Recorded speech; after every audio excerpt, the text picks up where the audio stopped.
Hello, everyone. I'm Caleb Swears. I'm an intern here at Arkansas Farm Bureau. And today we have with us Dr.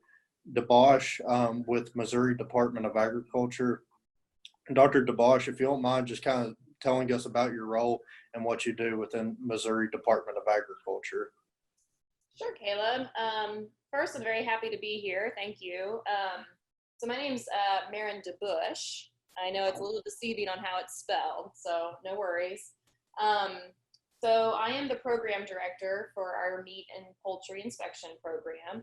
So what I do is I oversee our budget, and I basically ensure that our program maintains equal to status in accordance with our cooperative agreement through USDA Food Safety Inspection Service, or FSIS. I supervise our senior EIAO, which is an Enforcement Investigations Analysis Officer. We also have a field supervisory veterinarian that I supervise, and our compliance team, which is made up of 4 individuals throughout our state. And I also work directly with producers, establishment owners, and constituents, promoting and educating them about our rules and regulations.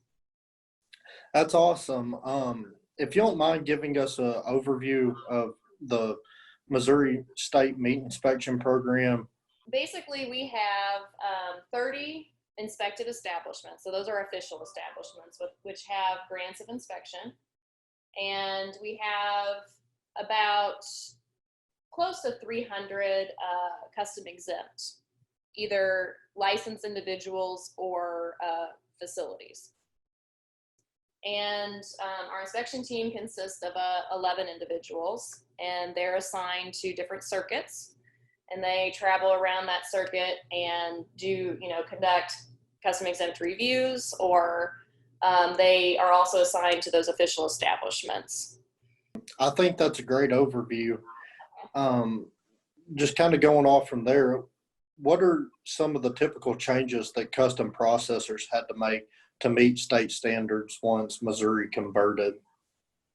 So that's kind of part of the history that I don't really have. I mean, our program, and I feel like it's my understanding that even from the very beginning, our program has always been very close to being same as, so very similar to, we adopt the entire Code of Federal Regulations, that Title IX. So we enforce, or have the authority to enforce, all of those regulations that USDA FSIS enforces. So with that, we have to be fairly similar to USDA.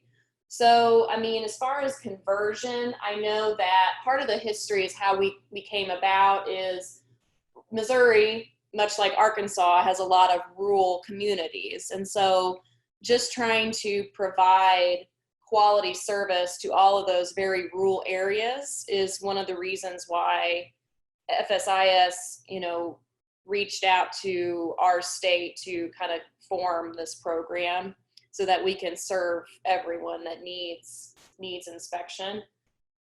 So they would have had to go through all the same requirements that a new establishment, going through the application process has to go through, if that makes any sense. Yes, ma'am. What are some of the differences between state and federal standards? Some of the differences. So like I said earlier, with Missouri, there aren't a lot. There are a few policies that we haven't adopted fully. But for the most part, we do adopt those. If you speak with other state directors, they may mention quarterly new issuances that come through on a quarterly basis. And those are basically directives or notices that FSIS has published. And states will have the opportunity to review those. And if a state decides to maybe create their own policy that's very similar to that, but maybe have a few differences, like that's allowed, but that's the equal to component. So we're not necessarily going to be same as, we're equal to, just semantics, funny semantics there, but But that's why state inspected product cannot go across state lines, because we have the ability to take some of those policies that are published through FSIS and make them our own. And for the most part, the state of Missouri adopts them fully, but we do have some that are just a tad different. What are some of the benefits of having a state inspected program? Yeah, I mean, I guess I'm biased, so, but I think the biggest benefit in our state, because we are so much the same as USDA, is that we're small. The amount of people within my program, there aren't as many as there is with a federal program. The Springdale district office, which is in Springdale, Arkansas, they cover 3 different states. So there's that. So I think it's mostly the benefit of local government. Your inspector with the state that's in your circuit, that's going to be reviewing you as an establishment owner, probably lives in your community. So I feel like there's a working relationship there where the inspector understands the dynamics of that community. And I think that in itself is very helpful. Good deal. How has the program grown over the years that you have been there? Yeah, that's a great question, Caleb. And it's another part of the history that I really, unfortunately, just don't have. When I started in 2016, I believe we had 35 establishments, and then that came down to 29, and now we have 30. There's always an ebb and flow.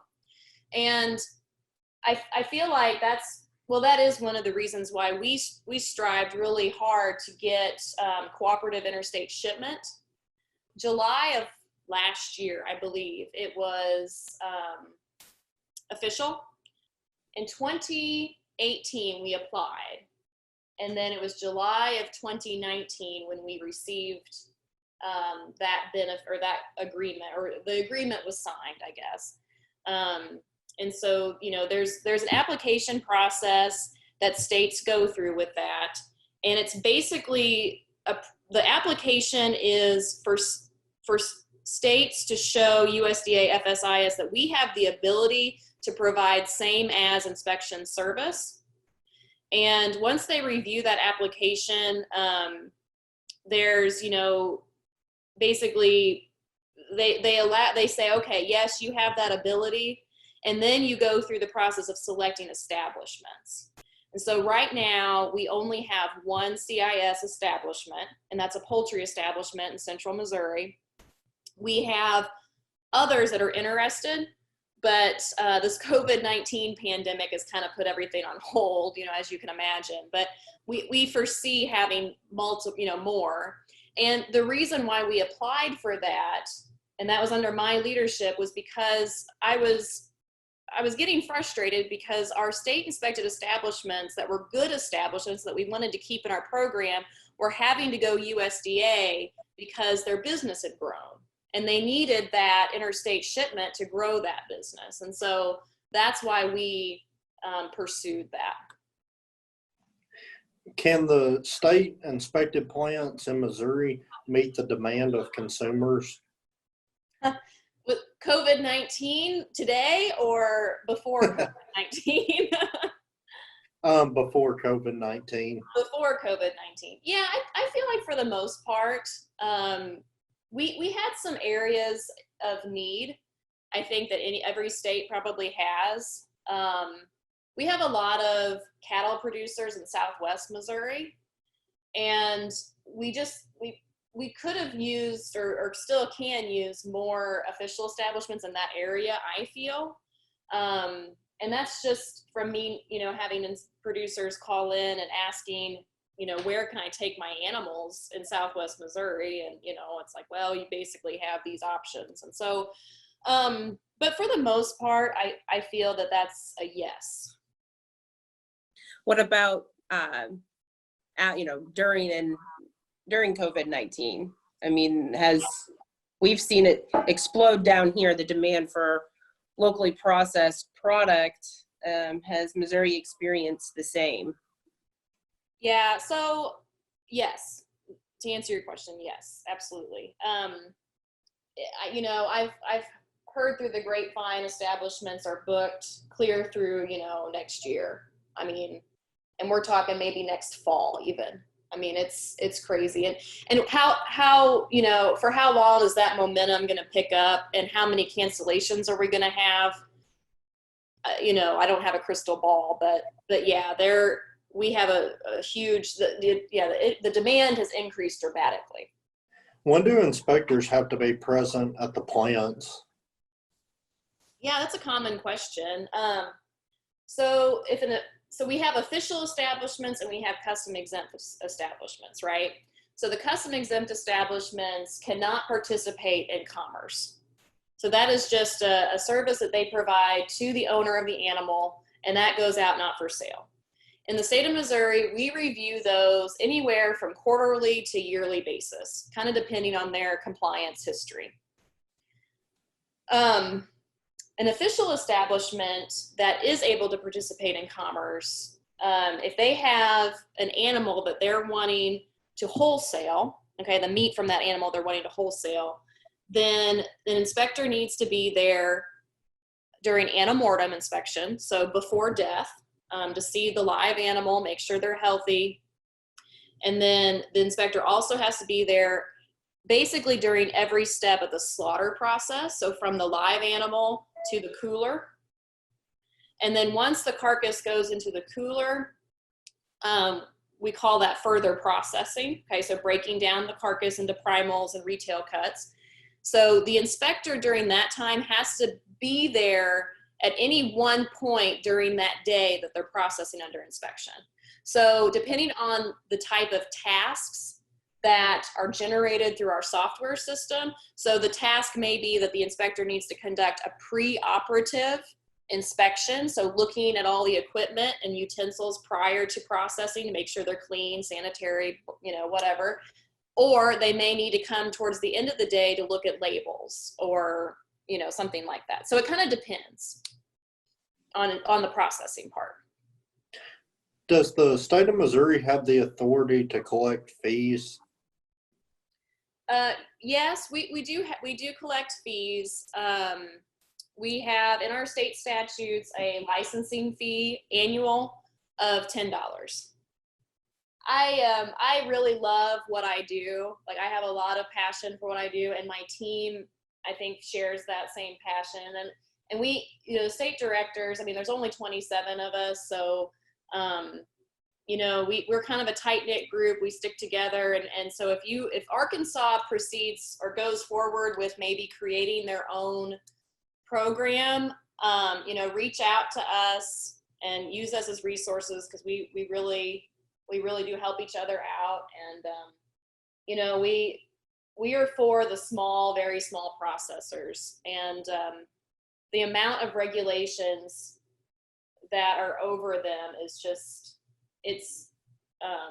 it can be impeding to business, so we really try to provide as much outreach as we can. And that's I guess that's the state of Missouri. I guess I can't speak for the others, but I guess we can wrap this up. Thank you for meeting with us this morning and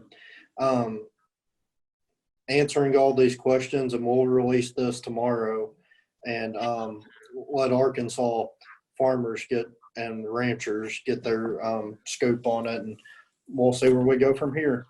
all right. Well, thank you for the opportunity. It was my pleasure.